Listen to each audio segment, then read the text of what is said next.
Institut Pendidikan Guru Kampus Perempuan Melayu Melaka yang terletak di tengah-tengah Bandaraya Melaka akan menganjurkan satu simposium antarabangsa buat kali pertama pada 15 hingga 17 November 2022 akan datang secara dalam talian. Nama simposium ini adalah International Symposium on Child Education 2022 atau ISCE 2022. Simposium ini akan mengangkat tema Challenges in Today's Children Education. Simposium ini disangka disertai seramai 500 hingga 700 orang peserta yang sebahagian besarnya terdiri daripada warga pendidik dari seluruh negara. Antara objektif simposium ini adalah seperti berikut: memberikan ruang kepada para pendidik serta pelajar dari dalam dan luar negara membentang dan berkongsi dapatan penyelidikan dan hasil inovasi pendidikan dalam amalan terbaik bidang pendidikan kanak-kanak serta mewujudkan dan memantapkan jaringan kolaboratif serta jalinan kepakaran secara global dalam bidang pendidikan kanak-kanak.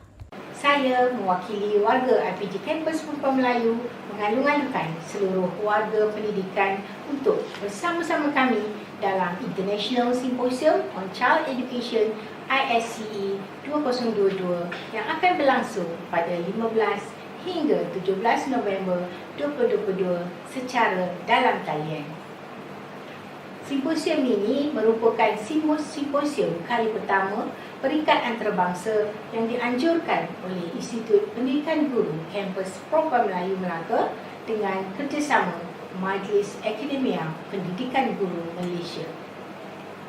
Semoga simposium ini menjadi medium kepada warga pendidik dari dalam dan luar negara untuk berkongsi idea, ilmu, kepakaran, amalan-amalan terbaik dan pengalaman melalui pelbagai aktiviti seperti siri ucap utama, pembentangan penyelidikan, pertandingan inovasi, forum pendidikan awal kanak-kanak, forum pendidikan khas serta showcase pengajaran dan pembelajaran yang bertemakan Challenges in Today's Children Education. Jangan lupa bersama-sama kami dalam ISCE 2022 pada 15 hingga 17 November nanti.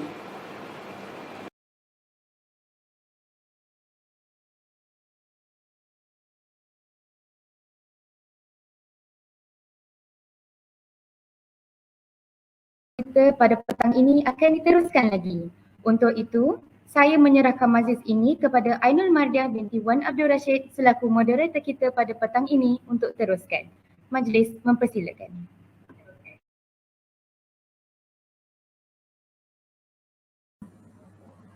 Terima kasih diucapkan kepada pengerusi majlis. Bismillahirrahmanirrahim. Assalamualaikum warahmatullahi wabarakatuh dan selamat datang saya ucapkan sekali lagi buat semua hadirin ke Forum Pendidikan Awal Kanak-Kanak ISCE bagi tahun 2022 yang mengangkat tema cabaran pendidikan awal kanak-kanak masa kini ke arah kesejahteraan kanak-kanak di Malaysia. Nama diberi Ainul Mardiah binti Wan Abdul Rashid selaku moderator anda pada bagi bicara pada petang ini. Hadirin dan hadirat sekalian, sebelum menelusuri dengan lebih mendalam, izinkan saya mengupas terlebih dahulu berkenaan mauduk bicara kita pada hari ini yang berkisarkan, saya ulang sekali lagi, temanya adalah cabaran dalam pendidikan awal kanak-kanak ke arah kesejahteraan kanak-kanak di Malaysia. Kita sedia maklum bahawa dalam usaha untuk meningkatkan keberhasilan murid ini bermula dari peringkat kanak-kanak lagi yang mana sememangnya ianya bukan sesuatu yang mudah dan tidak akan boleh lari dari sebarang cabaran maupun isu.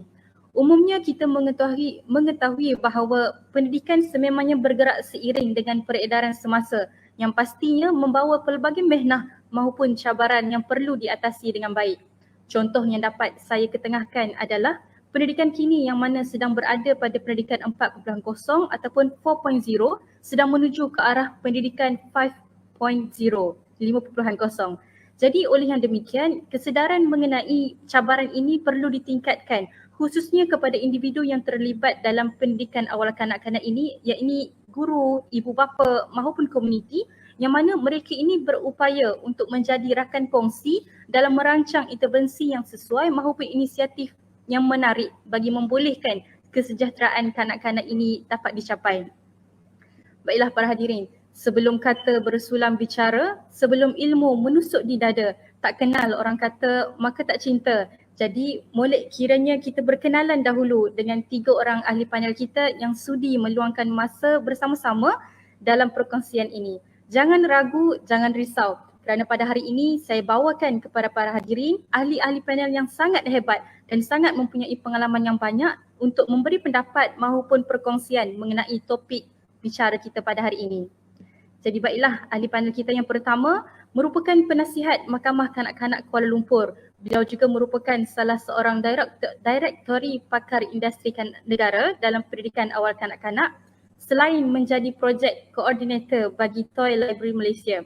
Saya perkenalkan kepada para hadirin Puan Jamiah binti Sharif. Apa khabar Puan?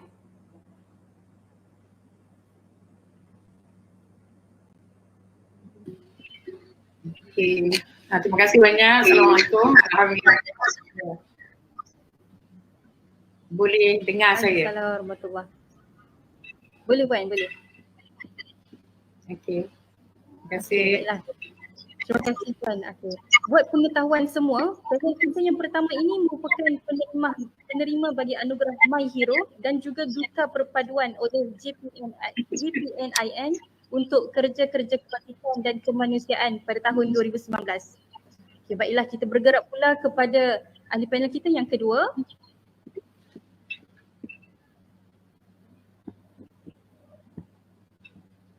Kita bergerak pula kepada ahli panel kita yang kedua.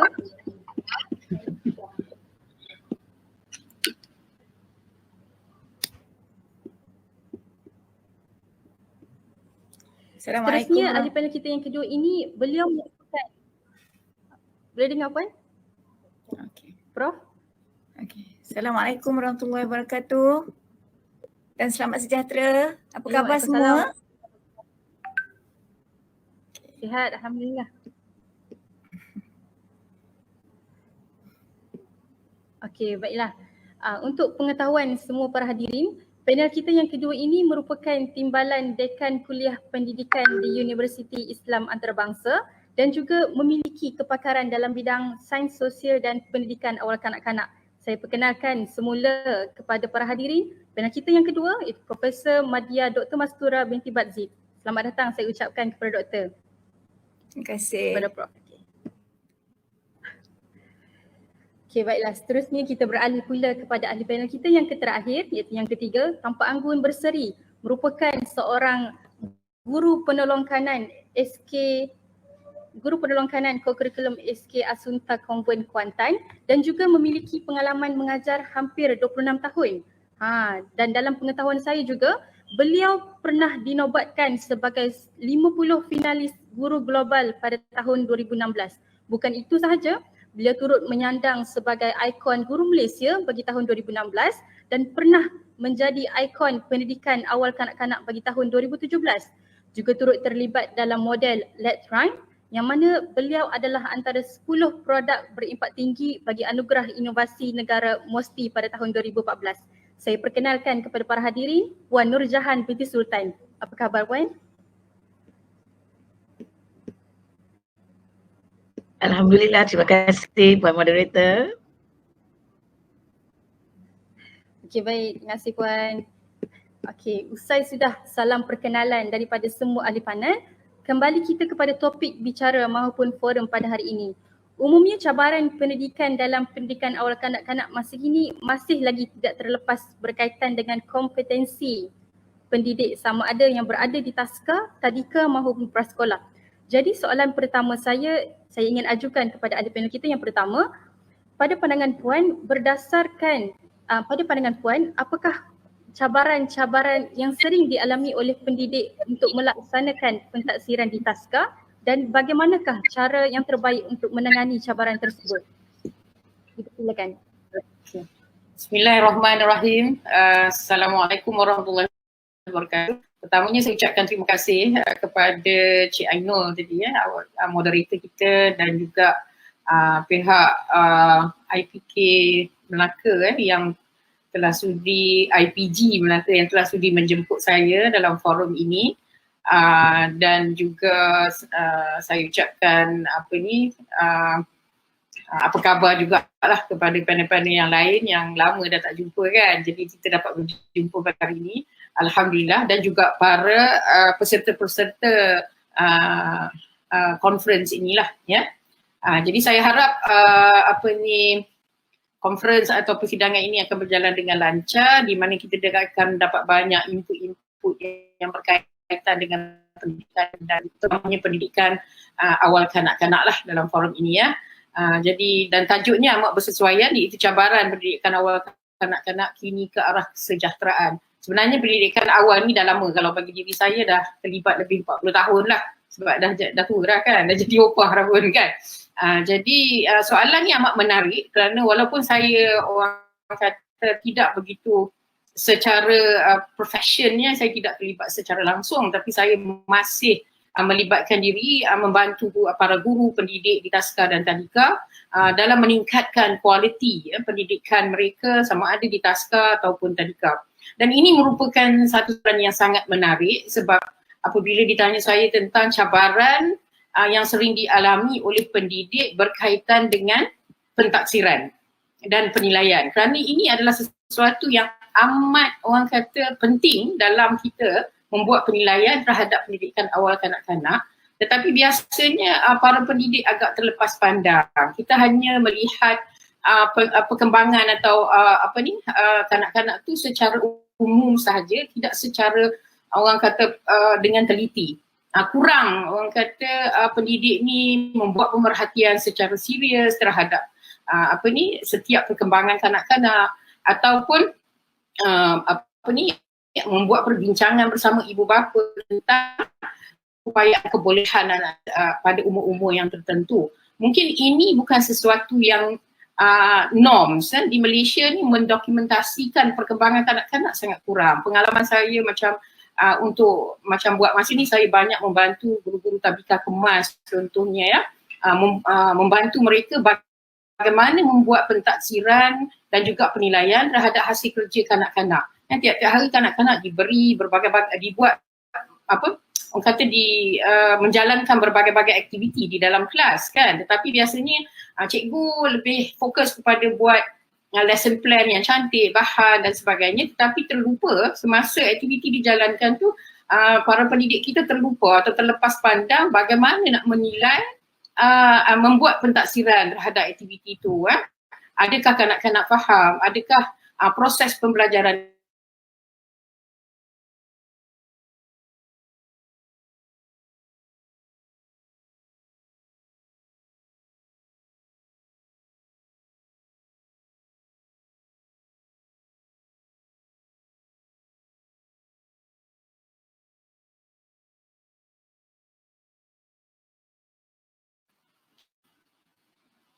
harap maaf, saya rasa saya punya line ya.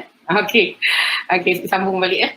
Jadi tadi kita bercakap semula tentang pelaksanaan pentaksiran sama ada di Taska atau Tadika, di mana amat penting ya bagi pendidik membuat banyak pemerhatian ya, berbual, berinteraksi dengan kanak-kanak dalam proses mereka memahami tahap perkembangan kanak-kanak.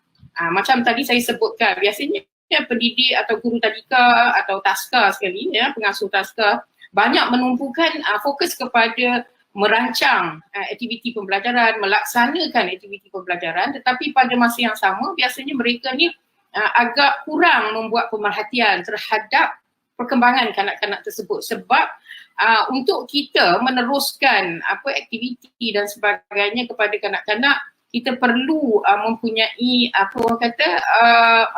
mesti bila kita dah buat pemerhatian pada kanak-kanak, jadi kita tahu tahap perkembangan dia, kita tahu sama ada kita perlu enrich lagi atau memperkayakan lagi aktiviti-aktiviti supaya tahap perkembangan kanak-kanak tu berada pada kadar yang sepatutnya. Jadi saya rasa kalau kita kata sebagai cabaran, ini bukan satu cabaran, tetapi ialah pendidik memerlukan knowledge, ilmu, pengetahuan dan juga kemahiran cara bagaimana yang sebaiknya untuk menjalankan atau melaksanakan pentaksiran terhadap kanak-kanak. Dan pentaksiran ni tidak hanya berlaku sama ada di Taska atau Tadika. kolaborasi antara pendidik dengan ibu bapa juga penting. Jadi apa yang berlaku di taska atau tadika tu perlu diketahui oleh ibu bapa. Ya, dan ibu bapa juga boleh membantu pendidik untuk membuat pentaksiran, contohnya untuk tengok macam mana apa yang dia belajar dekat taska tadika tu dapat ke dia buat dekat rumah.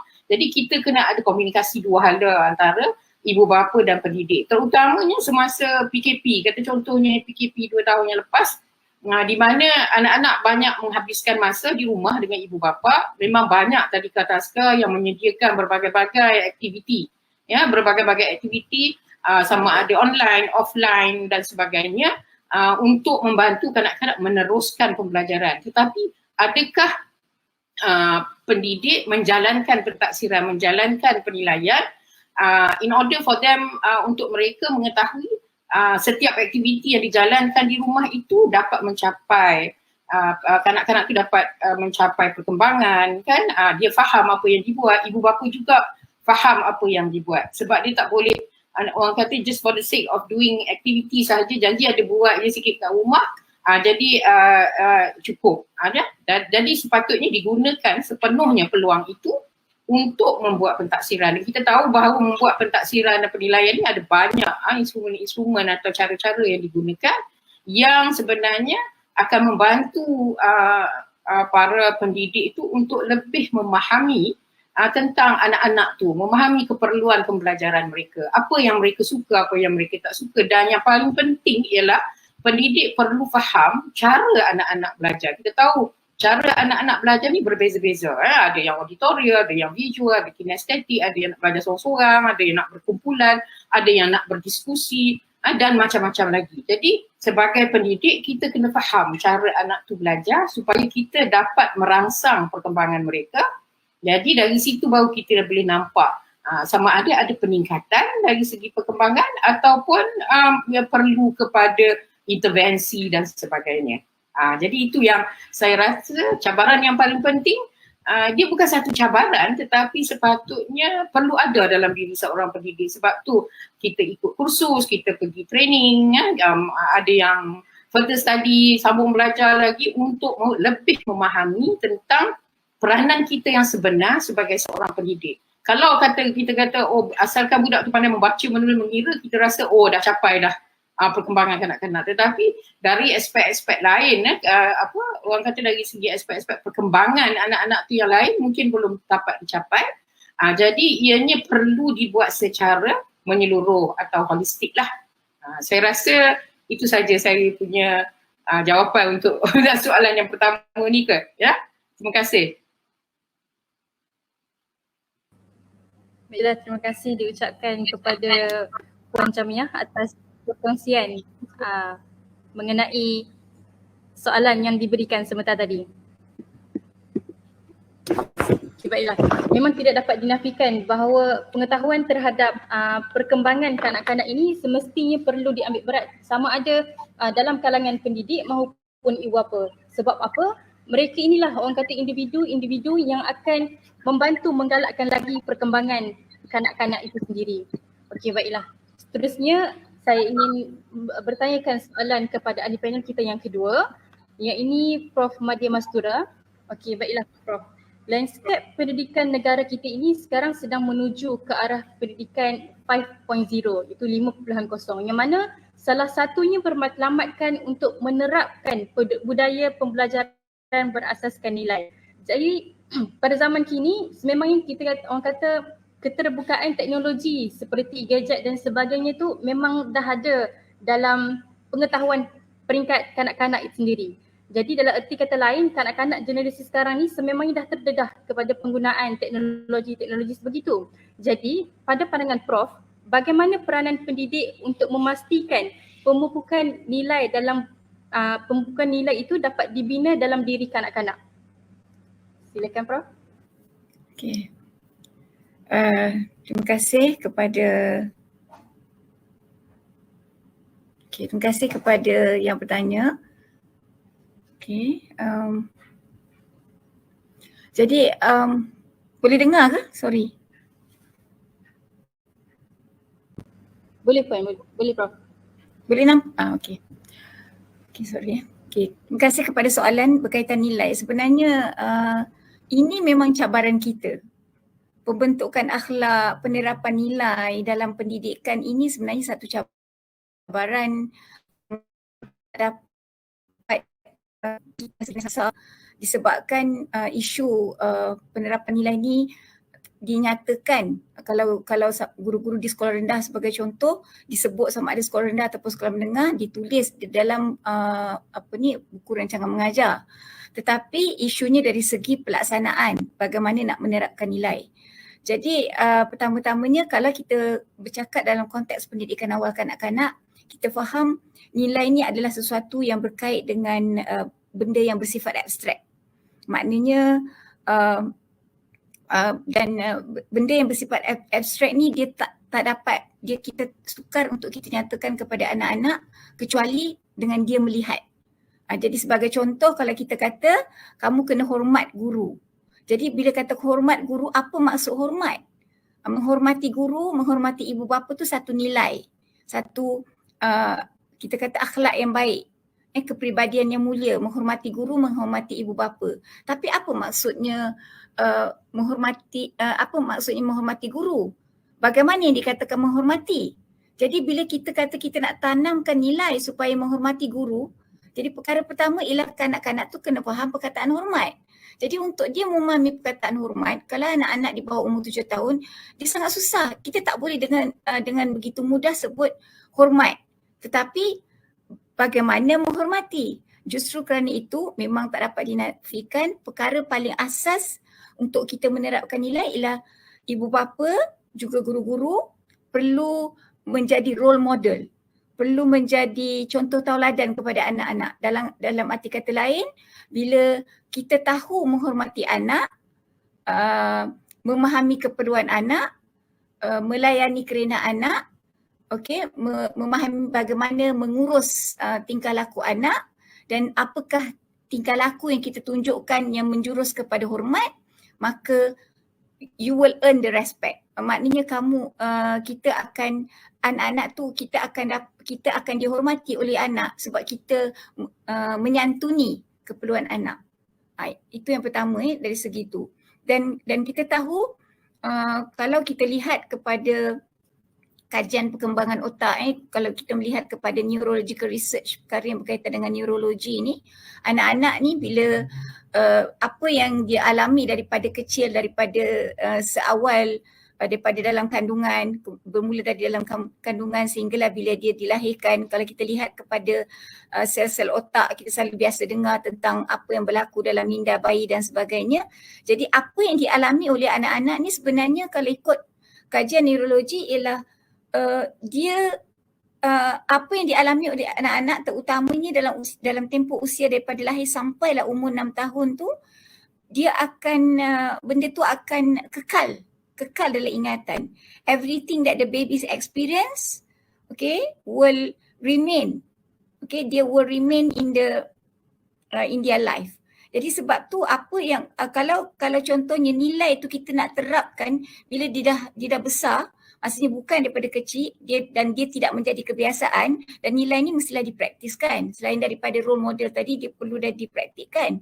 Sebab kalau sekiranya tidak dipraktikkan, apa yang dia nampak dan dia akan confuse, dan kemudian contohnya dia nampak apa yang guru dia praktikan nilai yang baik, dan kemudian tapi apa yang dia nampak pada contohnya daripada social media atau daripada internet dan sumber-sumber yang lain, dia tidak menampakkan nilai yang sepatutnya dia nampak dan tidak ada komunikasi di situ untuk memberikan kefahaman kepada anak-anak tentang nilai yang dia lihat, maka akan berlaku satu satu percanggahan. Jadi di sini benda asas yang kedua ialah bagaimana guru-guru, bagaimana pendidik berkomunikasi dengan anak-anak. Dan berkomunikasi dengan anak-anak ni, dia kena berusaha untuk berkomunikasi mengikut tahap kemampuan akal dia, mengikut tahap kefahaman dia.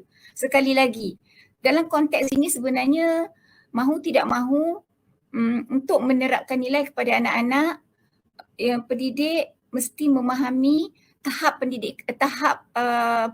stage of development, tahap perkembangan anak, Apa ciri-ciri kanak-kanak usia lahir sampai umur 2 tahun contohnya. Kemudian bila dia masuk umur prasekolah, bila dia masuk umur sekolah rendah dan sebagainya.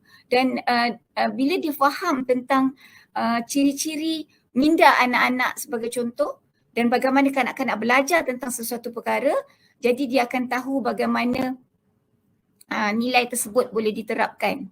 Dan kita biasa dengar tentang pendidikan melalui kaedah pengukuhan ataupun reinforcement dan juga hukuman. Jadi tapi perkara asas yang perlu kita perbaiki adalah dari aspek pemikiran terlebih dahulu, kemudian barulah dari aspek pelaksanaan. Dan pemikiran bagaimana kita nak tanam dalam minda, memang tidak boleh tidak, memang kita kena tunjukkan contoh tauladan yang baik. Itu secara umum lah. Dan kemudian kita bagaimana dan boleh kita lakukan bila saya sebut bagaimana menanamkan nilai dalam pemikiran anak-anak sebagai contohnya melalui bercerita. Bila ibu bapa ataupun pendidik bercerita dengan anak-anak, daripada cerita tersebut kita menunjukkan, menerapkan nilai melalui penceritaan. Bila dia berminat dengan cerita yang kita sampaikan pada dia, okey, dengan cara gaya teknik-teknik bercerita yang boleh menarik minat anak-anak, maka dia akan memahami apa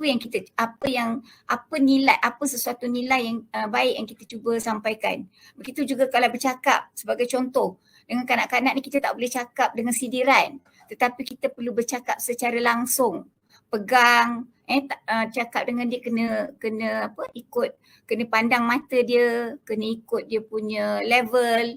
Maknanya kalau kita berdiri, dia duduk, dia terpaksa mendongak untuk mendengar penerangan kita. Jadi itu sendiri tidak menampakkan cara bagaimana menerapkan nilai. Jadi kita kena bercakap secara langsung dengan anak-anak. Pegang dia, tunjukkan kasih sayang dan ada suara yang tenang. Sebab kalau contohnya kita kata kita nak terapkan nilai, kita kata jangan jerit tapi kita menjerit, di situ contoh tauladannya tidak ada. Dan kalau suara tu yang tenang, bila kita kata kita kena bertenang. Bila kita cakap kita bertenang, apa cara ataupun apa yang menunjukkan suasana tenang tersebut, dan dari situ dia akan faham apa maksud tenang. Dan sebenarnya ya, anak-anak ni bila kita nak menerapkan nilai tetapi dengan cara kekerasan ataupun dengan jeritan sebagai contoh, mereka tak faham apa yang kita nak cuba sampaikan. Tapi yang dia nampak ialah okey, kita nasihat tapi dalam keadaan marah. Apa yang dia nampak ialah cikgu marah. So nilai tu dia tak dapat. Dan of course sebaik-baiknya melalui pengalaman langsung. Sebab itulah cara yang terbaik untuk menerapkan nilai ni ialah melalui bermain. Kita bagi dia ruang bila dia berkawan, dan kemudian okey, contohnya macam mana dia nak belajar sharing, dia nak memahami apa maksud berkongsi tu bila dia bermain. Kemudian dia nak memahami apa dia perasaan gembira, apa itu perasaan marah, bagaimana menangani perasaan marah. Okey, bagaimana memanggil kawan dengan panggilan yang baik dan sebagainya itu secara tak langsung bila anak-anak ni bermain. Jadi dia memang penerapan nilai ni memang nak pupuk nilai ni memang tidak boleh secara formal, terutama untuk anak-anak. Dan kita kena bagi ruang juga untuk anak-anak mengeluarkan pandangan, mengemukakan pandangan. Kalau contoh bila dia dah masuk dalam usia sekolah rendah, middle childhood, okey, kita kena bagi ruang, kita kena dengar suara dan pandangan mereka tentang sesuatu perkara dan apa yang mereka suka. Jadi sebenarnya bila sebut pasal pemupukan nilai ni memang banyaklah aspek yang kita perlu faham. Di samping itu kita perlu juga memahami bahawasanya bila kita sebut pasal nilai ni, dia melibatkan tentang self-understanding. Kefahaman anak-anak tentang diri dia dulu. Sebelum kita nak pupuk nilai tu, dia faham tak diri dia tu siapa? Dia ada berkaitan dengan self-understanding, kemudian dia ada kaitan dengan self-concept, konsepkan diri dia macam mana, bagaimana dia lihat diri dia, self-awareness, kesedaran tentang diri dia tahu tak diri dia tu siapa. Jadi dia semua tu dia ada stage dia. Kalau self awareness tu dia ada stage daripada bayi sampailah umur 6 tahun tu dia ada stage dia, dan kemudian kalau kita kata self understanding, apa yang berlaku, bagaimana bermula dia mula memahami tentang diri dia, kemudian tentang konsep diri dia, dan selain daripada tu rasa sama dia boleh melakukan sesuatu, apa konsep diri dia, semua itu ada kaitan, dan sejauh mana dia boleh bercerita tentang diri dia, kemudian ada bagaimana dengan dia punya nilai diri, kita panggil self esteem, nilai diri dia, semua tu akan membantu pemupukan nilai bila anak-anak ni dia memahami diri dia dan dia mempunyai self esteem yang nilai kendiri ataupun self esteem yang tinggi. Itu saja secara umum pandangan saya tentang pemupukan nilai. Terima kasih. Baiklah, terima kasih diucapkan kepada Prof atas lontaran idea maupun pandangan yang diberikan bagi menjawab persoalan bagaimana kita nak memupukkan nilai-nilai dalam diri kanak-kanak. Jadi apa yang rumusan yang dapat saya katakan, yang input yang saya dapat daripada perkongsian Prof sebentar tadi, keyword ataupun kata kuncinya adalah kita perlu gunakan abstrak dalam memupuk nilai ini dalam diri kanak-kanak. Okey, baiklah. Setelah kita mengetahui serba sedikit peranan pendidik ini dalam pemupukan nilai dalam diri kanak-kanak, jadi saya berminat untuk bertanyakan soalan kepada panel kita yang ketiga mengenai peranan digital pula dalam pembelajaran. Umumnya pemanfaatan digital tentunya memberi banyak kemudahan kepada guru untuk melaksanakan pengajaran. Jadi pada pandangan Puan, bagaimanakah cara untuk kita pastikan pendidik ini dapat menggunakan teknologi digital dengan menyeronokkan bersama kanak-kanak di awal usia? Silakan Puan.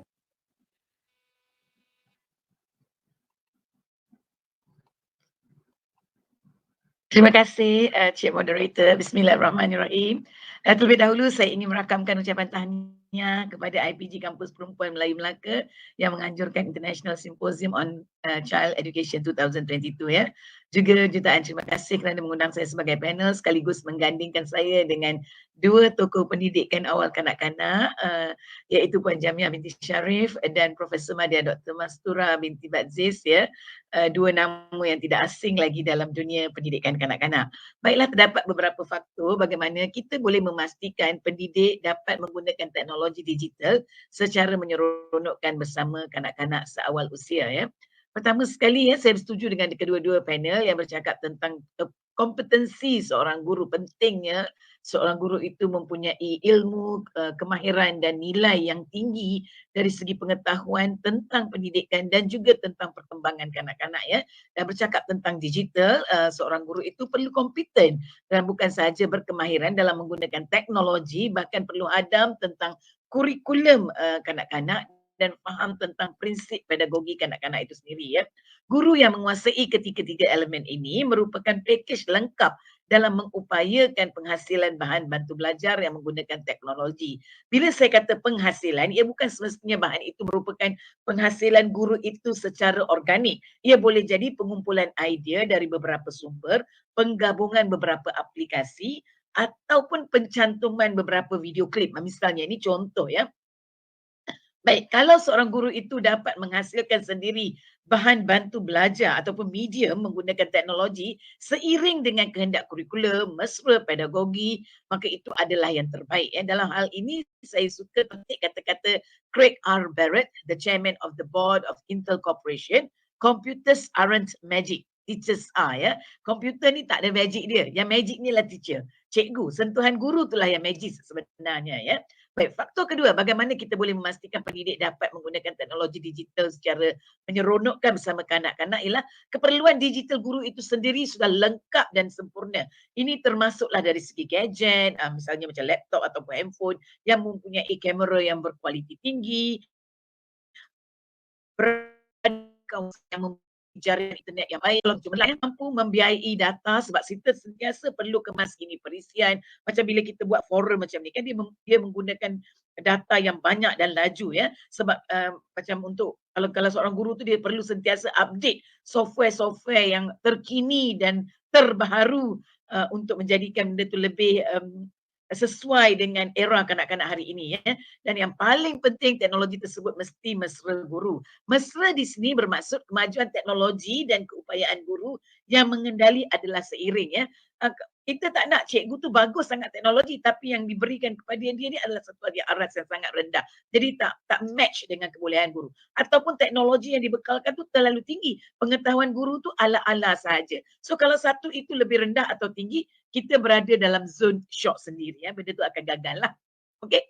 Yang ketiga, faktor ketiga bagaimana kita boleh pastikan pendidik dapat menggunakan teknologi digital secara menyeronokkan bersama kanak-kanak ialah penataran tentang penghasilan atau penggunaan konten yang bermutu tinggi. Bagaimana satu-satu konten itu dikatakan bermutu tinggi? Konten yang pertama mestilah seiring dengan kurikulum. Kita di Malaysia kita menggunakan kurikulum yang sama. Tidak kira lah ya kita mengajar di Prasekolah Kementerian Pendidikan Malaysia, Kemas, Perpaduan, Pasti, Swasta atau apa saja agensi ya.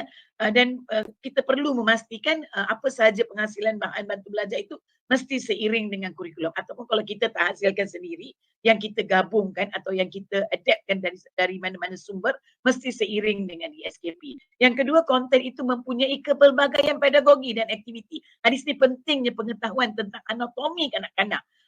Tentang perkembangan dan pertumbuhan kanak-kanak. Misalnya setiap 4 minit tukar aktiviti. Ada aktiviti yang melibatkan kognitif, ada aktiviti yang melibatkan jasmani.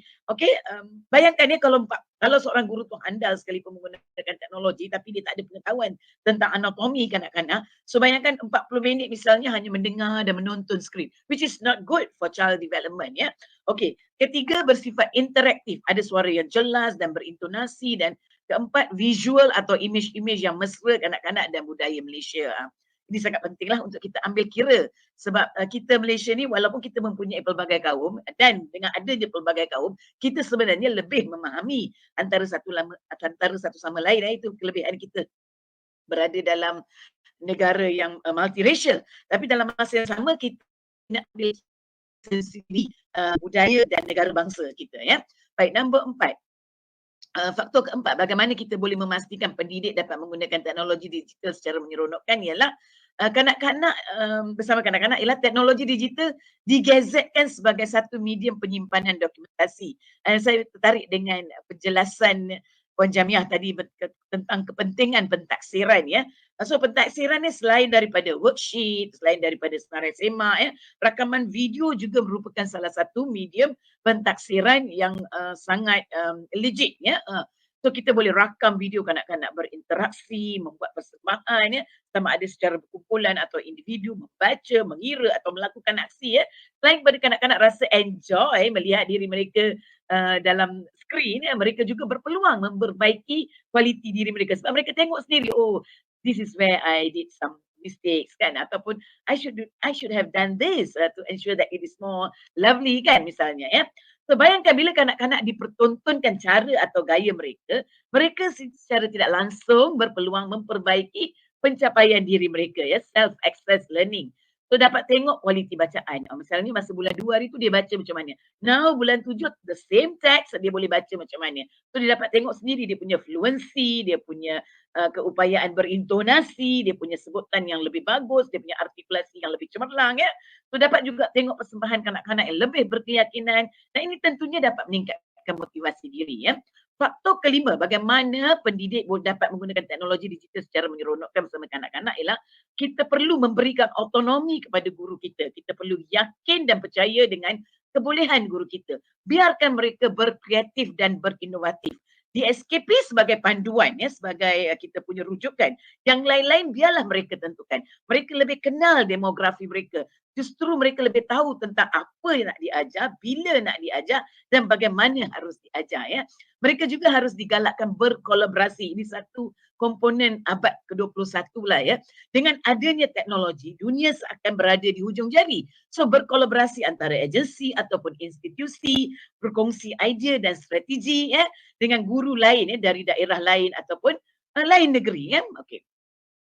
Faktor keenam, bagaimana kita boleh memastikan pendidik dapat menggunakan teknologi digital secara menyeronokkan bersama kanak-kanak ialah dorongan berinovasi. Ini juga satu ekosistem yang sedang berlaku dengan rancak sekarang ini ya. Pertandingan-pertandingan yang membina konten pendidikan menggunakan teknologi harus dipergiat dan diperluas. Okey, pencipta atau penghasil yang menepati kriteria haruslah dipopularkan melalui media sosial. Selain dapat berkongsi idea, ia juga dapat memberi inspirasi pada guru-guru lain, ya. Baik, faktor ketujuh atau yang terakhir, bagaimana kita boleh memastikan pendidik dapat menggunakan teknologi digital secara menyeronokkan bersama kanak-kanak ialah meningkatkan kefahaman guru tentang etika digital. Guru perlu faham the do's and the don'ts dalam menggunakan teknologi digital sebagai medium perantara penyebaran ilmu. Dalam hal ini, saya suka memetik kata-kata Christian Luz Lange, penerima anugerah Nobel keamanan, yang berbunyi, technology is a useful servant but a dangerous master, ya. So kita pun tahu hari ini guru-guru berancak menggunakan teknologi, misalnya TikTok ataupun YouTube. So tapi adakah semua penghasilan konten itu seiring dengan keperluan di SKP, keperluan seiring dengan pertumbuhan kanak-kanak dan perkembangan kanak-kanak, dalam masa yang sama menjaga profesionalisme guru itu sendiri. So that is something that we have to think about, ya. Dan saya kira begitulah 7 faktor bagaimana kita boleh memastikan pendidik dapat menggunakan teknologi digital secara menyeronokkan bersama kanak-kanak. Okay, baiklah, terima kasih diucapkan kepada Puan Nur Jahan atas perkongsian mengenai bagaimana untuk memastikan seseorang pendidik itu dapat menggunakan teknologi digital dengan cara yang menyeronokkan bersama kanak-kanak. Jadi dapat saya katakan di sini bahawa guru itu sendiri ataupun pendidik itu sendiri perlu menguasai, perlu ada penguasaan terhadap penggunaan teknologi digital ini, yang mana salah satu faktor yang perlu diambil berat adalah penggunaan teknologi tersebut perlu seiring dengan kurikulum pendidikan awal kanak-kanak. Okey, baiklah. Hadirin dan hadirat sekalian, sedar tak sedar sebenarnya kita dah selesai pusingan pertama bicara kita pada hari ini. Jadi sebelum saya bergerak ke pusingan seterusnya, saya buka dulu kepada para hadirin untuk mengetengahkan sebarang persoalan kepada mana-mana panel. Jadi untuk soalan tersebut, para hadirin boleh menulis di ruangan komen dan kemudian saya akan baca dan tunjukkan kepada panel yang hadirin ingin soalkan.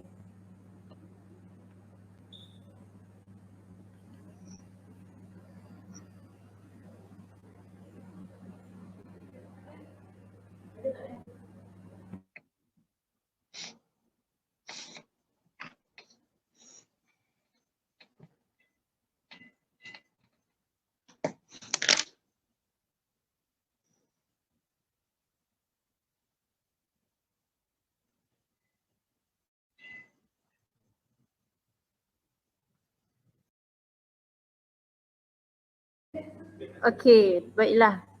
Soalan kepada panel 2 iaitu Prof Madya, yang mana persoalannya di atas saya ringkaskan kepada persoalan terus. Yang persoalannya, bagaimanakah kita dapat memberikan kesedaran kepada ibu bapa bahawa usia kanak-kanak ini masih belum bersedia untuk membaca. Mohon Prof memberikan cadangan beberapa alternatif untuk pendidik lakukan dalam usaha memberi kesedaran berkaitan isu ini kepada ibu bapa. Jadi insya-Allah silakan Prof Madya untuk menjawab persoalan tersebut. Terima kasih yang bertanya, ya. Okey, sebenarnya soalan ni soalan yang saya kira soalan yang selalu saya terima di mana-mana, sama ada dari ibu bapa malah daripada guru sendiri, berkaitan dengan keperluan kepada anak-anak membaca di peringkat awal. Okey. Dia sebenarnya dalam konteks ni dua perkara. Satu, apa tujuan kita menghantar anak-anak ke prasekolah, ke taska, ke prasekolah, tadika dan sebagainya. Itu yang pertama. Kemudian yang kedua, adakah yang kita bimbang tu, adakah yang kita risaukan ataupun yang ibu bapa risaukan itu adalah kebolehan membaca? Sebab dia ada dua di sini, sama ada mengajar anak membaca atau memupuk minat untuk membaca. Dia dua benda yang berbeza. Kalau kita memaksa terus mengajar anak membaca, sebenarnya anak mungkin boleh membaca kalau dipaksa membaca. Tetapi kita takkan boleh memupuk minat membaca disebabkan mereka tidak bersedia, tidak ready, dan satu lagi dibimbangi hal ini akan membawa kepada masalah-masalah yang berkaitan dengan kesihatan mental, terutamanya masalah berkaitan dengan stres. Sebab kita tahu apa yang kita nak sampaikan kepada anak-anak, kita kena ambil kira dari segi tahap kesediaan dia, readiness. Untuk makluman para peserta, seminar pada kali ini, bila kita sebut pasal membaca ni, kadang-kadang kita selalu nampak membaca tu adalah abjad. Sedangkan kalau sebagai contohnya, kalau saya boleh bagi macam ni, kita nampak kertas ni, okey, kita akan, kalau saya tanya, okey, boleh tak kita baca benda ni? Memang ramai yang akan cakap tak boleh baca sebab tak ada tulisan.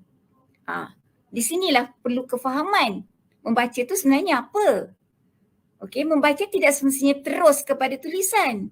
Membaca, okey, kalau kita kata, kalau kita nak describe, kalau kita nak menceritakan tentang apa yang anak-anak nampak di sini, dia akan kata, okey, warna dari segi bentuk, dari segi berat, dari segi kegunaan, kemudian macam-macam lagi dibuat daripada apa, functionnya apa dan sebagainya. Jadi itu sebenarnya adalah membaca, dan untuk anak-anak, terutamanya yang di bawah usia 6 tahun, ini perkara asas dulu. Dia nak mengenali benda-benda yang ada di persekitaran dia, yang kita kata memahami dunia persekitaran tu, dan bila dia dah memahami tentang persekitaran dan kita pupuk minat mereka membaca melalui teknik-teknik bagaimana pemupukan minat untuk membaca dan mengambil kira tahap kesediaan, barulah pergi kepada bagaimana nak ajar membaca. Bagaimana nak ajar membaca ni bergantung kepada tahap kesediaan budak dan bergantung juga kepada tahap kesediaan dan juga bergantung kepada tahap kebolehan kanak-kanak. Sebab kalau dia dah minat kepada sesuatu perkara, yang macam saya sebut tadi, sebab dia main dengan benda, dia explore, dia eksperimen, dia ada experience dan dia mulakan tanya lebih lanjut. Teacher kalau nak tahu ni macam mana, mungkin teacher akan cakap okey, yang ni boleh tengok dekat dalam buku. Dan kemudian bila setiap kali kita nak bukakan buku, bercerita dengan dia, sebenarnya orang dewasa yang bercerita untuk anak. Kita menceritakan sesuatu kepada anak supaya dia rasa minat terhadap buku. Bila dia dah minat terhadap buku, sebenarnya keinginan untuk membaca dan memahami apa yang terkandung dalam buku tu akan datang daripada anak tu sendiri.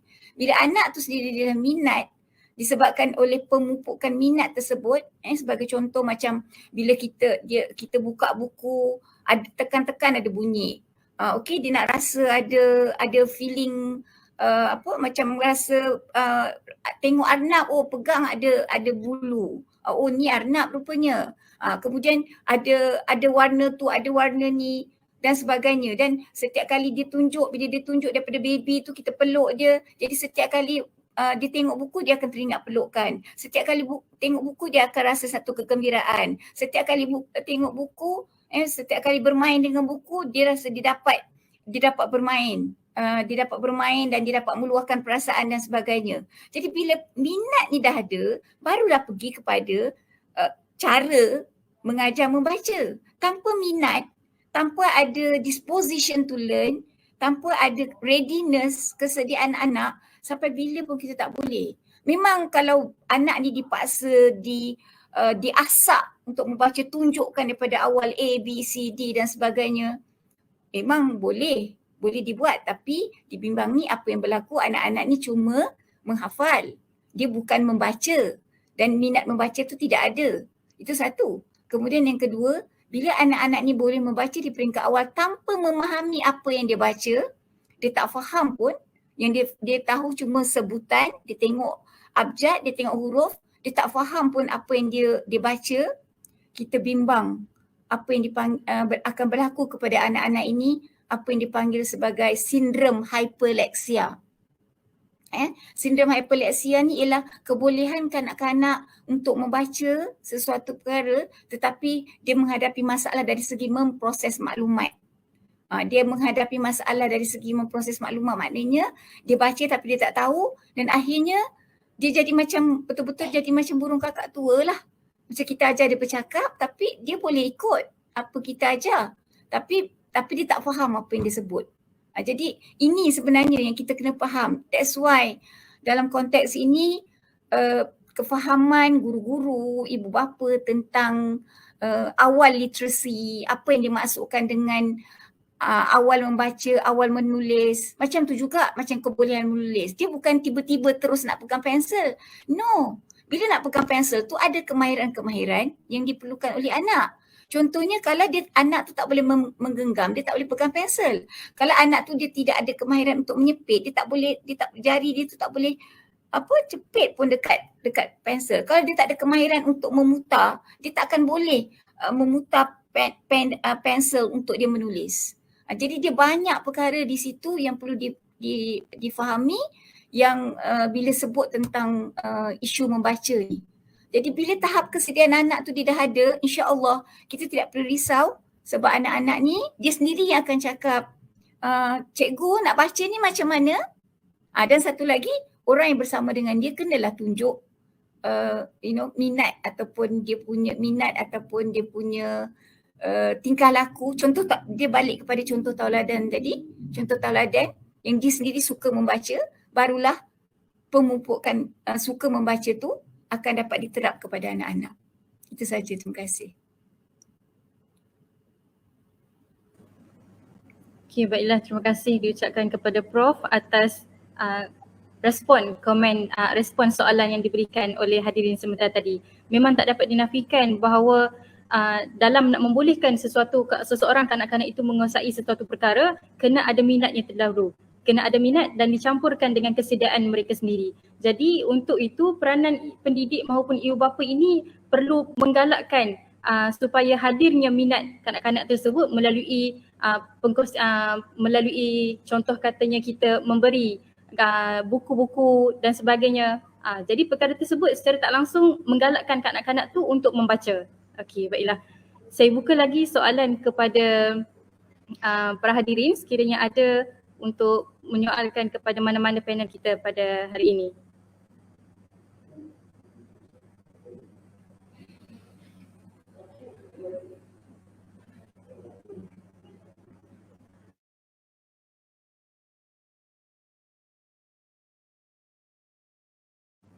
Okey, baiklah. Soalan ini ditujukan kepada Puan Jamiah, itu panel kita yang pertama. Ibu bapa zaman sekarang ramai yang bekerja. Jadi waktu kanak-kanak bersama dengan ibu bapa itu kurang. Kesannya kanak-kanak di rumah memperoleh perhatian dan kasih sayang yang kurang daripada ibu bapa. Bolehkah Puan kongsikan bagaimana cara yang terbaik untuk ibu bapa yang bekerja dapat meluangkan masa yang berkualiti ketika di rumah? Okey, baiklah, saya persilakan Puan Jamiah untuk menjawab dan merespon kepada soalan ini. Dipersilakan. Okey, terima kasih ya. Maaflah saya guna telefon ni sebab ada masalah dengan laptop.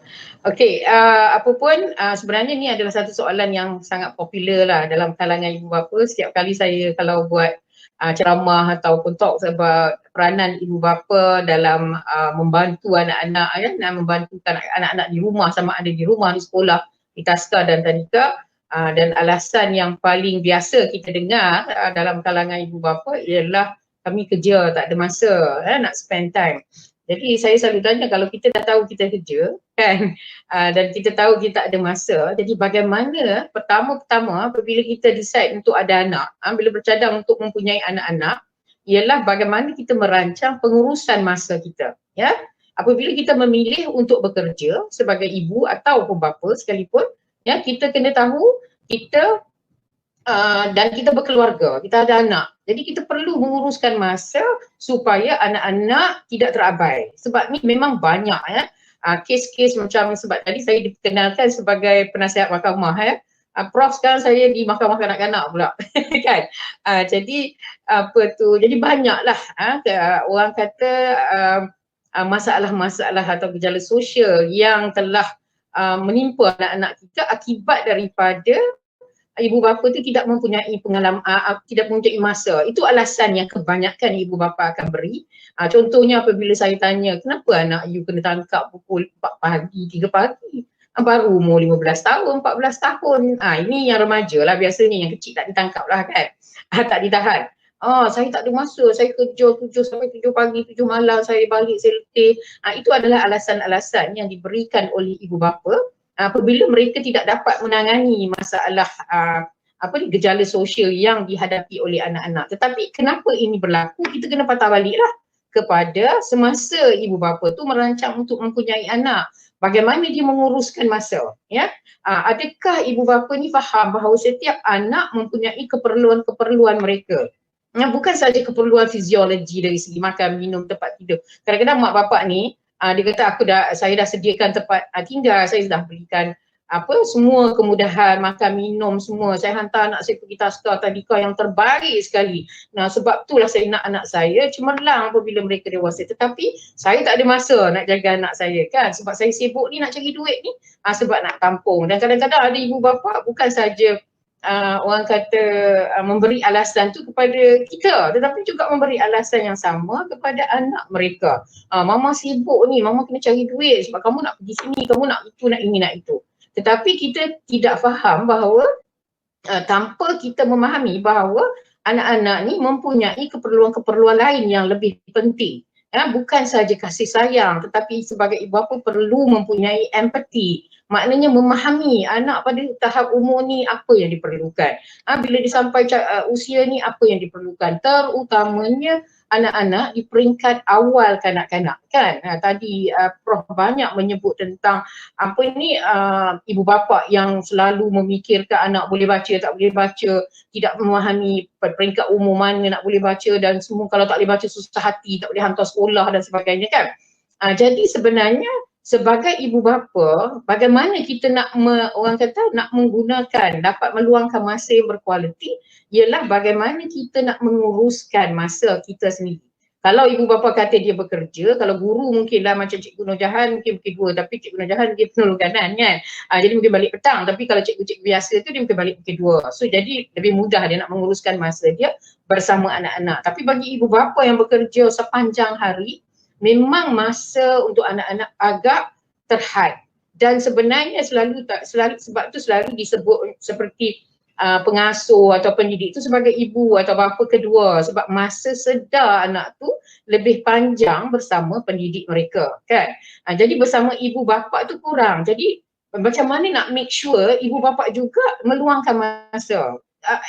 Orang kata contohnya masa ambil anak lah kan, masa pagi mungkin anak tidur, mamu-mamu lagi nak angkat dia daripada tempat tidur, betul hantar pergi taska, hantar pergi tadika.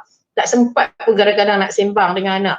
Tetapi saya rasa apabila berlakunya PKP, ada rutin-rutin tertentu atau SOP tertentu yang perlu diikuti oleh ibu bapa, di mana dia mesti pastikan anak dia yang datang ke taska tadika tu berada dalam keadaan sihat. So dia kena check lah juga kan. Bersih dan sebagainya, dan kena ambil temperature lah apa semua tu kan, kena check anak-anak punya suhu apa semua.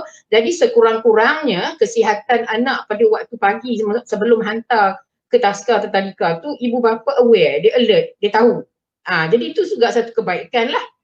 Sebab sekarang taska tadika kalau anak demam ke sesama batuk, memang kalau boleh tak digalakkan untuk datang. Jadi ibu bapa kena alert, kena sedar bahawa anak dia kurang sihat dan sebagainya. Sebab itu penting, apabila dia tahu anak dia kurang sihat, dia akan cuba bagaimana dia nak ambil cuti ke, maknanya dia perlu menggunakan sedikit masa untuk attend anak tu punya kesihatan. Begitu juga apabila anak tu balik kan, bila dia balik kita sambut dia dekat pagar, pergi ambil dia dekat taska tadika, sambil dalam perjalanan pulang, itu juga masa-masa yang boleh digunakan untuk berbual dengan anak-anak. Hari ni kakak main apa kat, jangan tanya belajar apa kat ini, dah pandai dah baca. Kita suka tanya soalan-soalan yang sangat kognitif orang kata kan, semua tahu baca, tahu kira apa semua. Kita tak tanya seronok tak? Sebab kanak-kanak ni perlu sentiasa berada dalam keadaan emosi selamat kan. Emosi selamat bagi kanak-kanak ni sangat penting. Sama ada dia berada di taska atau tadika atau sekolah, maupun bersama ibu bapa. kita tanpa kita sedari sebenarnya banyak ibu bapa yang mewujudkan emosi yang tidak selamat pada anak. Sebab dia kata, mama datang dah, nanti dia tanya aku ni, hari ni ada homework apa ni? Dah pandai baca ke? Ada pukul kawan ke? Kita selalu tanya benda-benda yang akan menyebabkan anak-anak tu rasa macam aku ni tak berapa selamat dengan mak aku. Tapi dia tak sebut lah. Tapi secara emosinya mereka rasa begitu. Dan begitu juga waktu-waktu lain lah, waktu cuti, waktu sebenarnya apa aktiviti yang kita jalankan di rumah, kita boleh ajak anak-anak. Kan macam mak yang masak, ajak jom tolong mama, siapa boleh tolong potong sayur ke, basuh ini ke, buat kerja-kerja yang simple-simple buat. Okey, jom kita basuh baju sama-sama. Itu juga adalah waktu-waktu quality yang kita boleh gunakan bersama anak-anak. Kita tahu sekarang ibu bapa, bukan ibu bapa lah, semua orang termasuk saya pun kan, kita banyak masa luangkan untuk dengan gadget-gadget, social media dan sebagainya. Kadang-kadang kita terlupa yang anak kita ada kat sebelah. Ni yang paling saya selalu perhatikan. Kononnya semua pergi nak baby, sampailah abang yang sulung pegang gadget. Yang baby pula pegang apa? Pegang iPad pula lagi besar. Tengok, bukan kita kata penggunaan gadget ni tidak bagus, tetapi perlu dikawal dan masa itu sebenarnya perlu digunakan sebagai masa yang quality untuk bersama dengan keluarga dan anak-anak. Jadi ada banyaklah cara di mana ibu bapa boleh uruskan masa anda supaya anda tidak rasa menyesal. Sebab apabila mereka meningkat remaja, yang paling sedih lah bila kita tanya dengan mak bapak, ada sembang dengan anak tak? Tak ada lah, sebab anak dah tak nak sembang. Bila dah masuk remaja, dia dah geng, dia ada kawan dia sendiri dan kalau dia kawan dengan budak-budak yang baik, okey lah kan. Tapi kalau dia kawan dengan kawan-kawan yang bawa dia ke arah yang tidak baik, maka masa waktu tu dah habis, kita dah menyesal dah. Dan masa tu dah tak guna nak spend masa pun, anak dah mute. Dia tak nak cakap dah dengan kita sebab dia kata masa kecil tu mama dengan papa tak cakap pun dengan dia, tak kisah pun pasal dia. Jadi itulah apa yang paling penting bagi ibu bapa pada ketika ini ialah semasa anak kecil ni, masa umur bawah 6 tahun, sekolah rendah ni, banyaklah berinteraksi dengan anak-anak. Be a good listener, be a good listener, jadi pendengar yang baik. Always trust and respect them. Selalu percaya anak datang bercerita, kita dengar dengan penuh apa orang kata minat. Tadi Prof ada sebut mesti ada eye contact antara ibu bapa dan anak-anak apabila berkomunikasi dan berinteraksi. Saya harap ini telah dapat menjawab sedikitlah soalan yang ditanyakan. Terima kasih. Baiklah, terima kasih diucapkan kepada Puan Jamia atas perkongsian merespon soalan yang diberikan oleh hadirin kita pada hari ini. Memang tak dapat dinafikan bahawa semuanya berbalik kepada bagaimana sesebuah keluarga, sesebuah pasangan ibu bapa itu mengurus masa dengan baik dalam menghasilkan masa-masa yang berkualiti bersama anak-anak. Okey, baiklah para hadirin sekalian, sebelum saya menamatkan sesi perbincangan kita pada hari ini, izinkan saya untuk mengambil peluang untuk mempersilakan salah seorang rakan pembelajaran kita, iaitu Profesor Madia Dr. Mastura, untuk membuat sedikit rumusan secara menyeluruh mengenai perbincangan kita pada hari ini. Silakan Prof. Terima kasih. Okey. Secara keseluruhannya, kalau mungkin saya boleh simpulkan, membentuk dalam usaha kita membentuk ke arah kita kata apa dia punya tema, dalam usaha kita ke arah memperkasa ataupun ke arah membentuk ataupun menjamin kesejahteraan diri kanak-kanak, tidak dapat tidak, seperti yang saya katakan tadi, semua pihak perlu memainkan peranan. Dia tidak hanya pihak sekolah, tidak hanya guru-guru, yang paling penting adalah ibu bapa, sebab ibu bapa for whatever reason adalah the first educator dan mereka adalah pendidik utama kanak-kanak, pendidik pertama kanak-kanak, anak-anak, dan kemudian pergi kepada guru dan seluruhnya komuniti dalam masyarakat. Dan dalam konteks ini sebenarnya bila menyebut tentang kita kata tanggungjawab sebagai guru, dalam konteks pada hari ini, walaupun kita dalam dunia digital, ataupun kita kata teknologi maklumat ke semua pihak, guru tu sendiri, ibu bapa, ahli masyarakat. Perkara asas yang perlu dilaksanakan ialah semua orang perlu jadi kita kata reflective practitioner. Orang yang selalu berfikir, yang selalu muhasabah, yang selalu tengok balik, koreksi diri, humble, turun ke bawah and then fikir, apa yang aku dah buat, apa yang kita dah buat untuk anak-anak, apa kesilapan yang mungkin kita dah lakukan, apa yang perlu kita perbaiki untuk masa akan datang.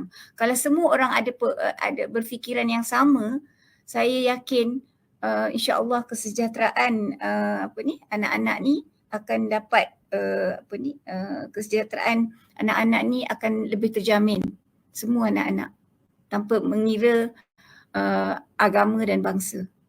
Terima kasih. Baiklah, terima kasih Prof atas rumusan yang diberikan tersebut. Jadi dengan itu dengan berakhirnya sesi soal jawab dan juga rumusan yang diberikan oleh salah seorang rakan pembelajaran kita pada hari ini, maka berakhirlah sudah bicara kita pada petang ini.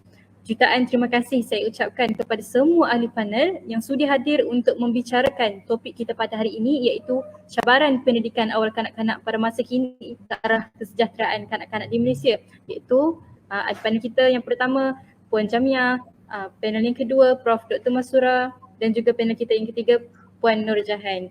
Semoga bicara ini menjadi wadah yang dapat memantapkan lagi pengetahuan hadirin dan hadirat sekalian tentang pendidikan awal kanak-kanak ini, khasnya kepada guru-guru dan juga bakal-bakal guru yang terlibat secara langsung maupun tidak langsung dalam bidang pendidikan awal kanak-kanak ini.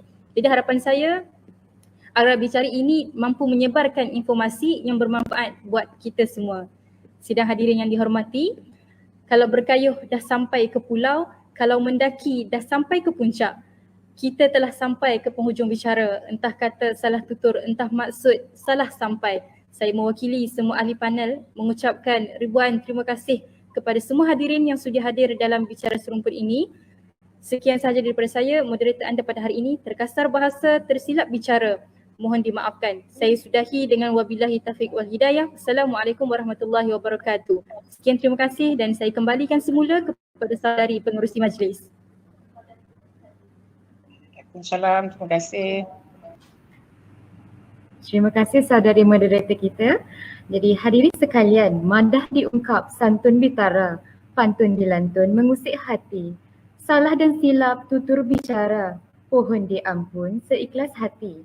Majlis ingin merakamkan setinggi-tinggi penghargaan dan ucapan terima kasih buat semua pihak yang terlibat secara langsung maupun tidak langsung dalam menjayakan forum pendidikan awal kanak-kanak tahun 2022. Yang baik itu datang daripada Allah dan yang buruk itu datangnya daripada kelemahan diri kami sendiri. Jika diizinkan, insya-Allah kita jumpa di lain masa. Kita tutup majlis kita pada petang ini dengan wabillahi taufiq wal hidayah. Wassalamualaikum warahmatullahi wabarakatuh.